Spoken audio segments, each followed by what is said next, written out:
waa golo ka madax bannaan xisbiyada waa golo ka madax bannaan xukuumadaha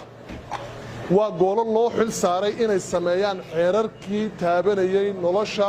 horumarka horu socodka bulshada Soomaaliland waa golo laga sugayay inuu soo saaro xeerar taabanaya wax bulshada Soomaaliland tirayso golahan waxa lagu hayaa faragelin qaawan baa lagu hayaa cidda ku haysaana waa madaxtooyada Soomaaliland ayaa faragelinta golaha laga wadaa oo la doonayaa in laga siyaasadeeyo madaxweynaha Soomaaliland wuxuu madaxweyne ku yahay wuxuu dalka taladiisa ku hayaa wuxuu head of state ku yahay wuxuu dastuurka xuquuqda ugu qoran uu ku haystaa waa sharciyad golahanna wuxuu wax ku yahay waa sharciyada mudane madaxweyne adigoo odaygii qaranka ah adigoo mas'uulkii dalkan lagu doortay adigoo 82 xildhibaan ee golaha joogaba inamadaada yihiin adigoo danta qaranka kala wada hadli karaya adigoo Soomaaliland odaygeedii waa ku ayaan dariyo arin xumo inaad subax kaste xildhibaanna tiro kooban madaxtooyada intaad kula shirto aad ka soo umaamado khilaafka golaha arin xumada kale jirta waxa weeyaan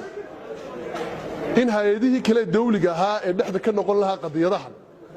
loo isticmaalo propagandada golaha waxay la muuqataa arintaasi arin odaynimo iyo mas'uuliyadeed ma isku wadka golayaasha taladooda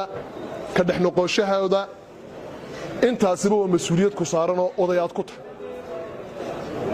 haddii sharciyada golaha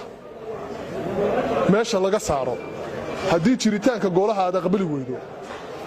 haddii khilaafkan hurintiisa qayb aad ka sii ahaato waxay iman doontaa sharciyadaada madaxweynenimo inaanu goluhu aqbali doono waxaan kuugu baaqayaa anoo ixtiraam iyo qadarin ku haya madaxweynaha qarankaada sharaftaada iyo hogaamintaada iyo wanaaggaagu wuxuu ku jiraa inaad odaynimo dalkaad ku dhaqdo muddada sanadka kuwa hadda ciidanka booliiska iyo guud ahaan ciidamada qalabka dalka sida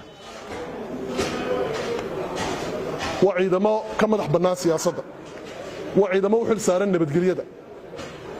waa ciidamo aynu ku gamaano amnigooda waxay ku ekeed madaxweyne ciidamada dhaxmaha dhacaya doonaya baxnaanadooda ee jaakeedada u baahan ee kabkooda nololeed u baahan ee daryeelka qoysaskooda u baahan ee caafimaadkooda u baahan in qoriyo loo soo dhiiba meehay in xildhibaanada xabad madaxa loo mariyo meehay in daryeelkooda aad ka shaqayso dhex in ciidan la caynada ciidamada dunida ay noqdaan bay shalay wixii bartaa ka dhacay cidda mas'uuliyadeeda qaadaysa cidda ku ceebaysan cid kale ma aha waa madaxweynaha talayaafka lagama dhowro hadday taasi sidaa ku sii socotana foolxumada Soomaaliland ayaa bilaabmaysa mana jecelin waxaas inay dib ay dabadayso u dhacaan Soomaaliland mida Soomaaliland wada jirta Soomaaliland sharaf leh Soomaaliland haybad leh Soomaaliland caalamka la jaan qaada Soomaaliland dunidu hiranayso ayaanu jecelna waxaana ku imanaysaa in mid qaranku wada noqdo anigoo afka golaha aan ku hadlaynin oo afkii xildhibaankayga ku hadlaya oo aragtidayda dhiibanaya oo goloweynaha shirgudoonku uu ku hadli doono waxaan qabaa ciidamada anigu shakhsiyan tixgelin gaar ah baan u hayaa golahanna waxa ka go'an 82 iyaga xildhibaan kala aragtida duwan ciidanku qaybo kasta oo uu qaranka uga adeegayba daryeelkooda mushahar qoys caafimaad iyo labisba in miisaaniyadan lagu daro waa commitment-kay ka wada sameeyeen xildhibaanadu cidda koowaad loo adeegay marka cadawga qaranku xildhibaanada ciidanow ma aha waa cid kale iyaga ku mashquula mar dambana yeena dhicin inaad golaha mar laan ku soo gashaan ummadda Soomaaliland waxaan ugu baaqayaa shacabka Soomaaliland waxaan u sheegayaa wax kastoo dhagtiina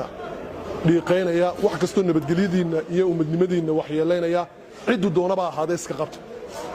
Soomaaliland meel idin ka sokaysa ayna jirin cidda khalad kalena fartaanu ku fiiqan cidda doonta baa noqoto aad iyo aad baad u mahadsantiin.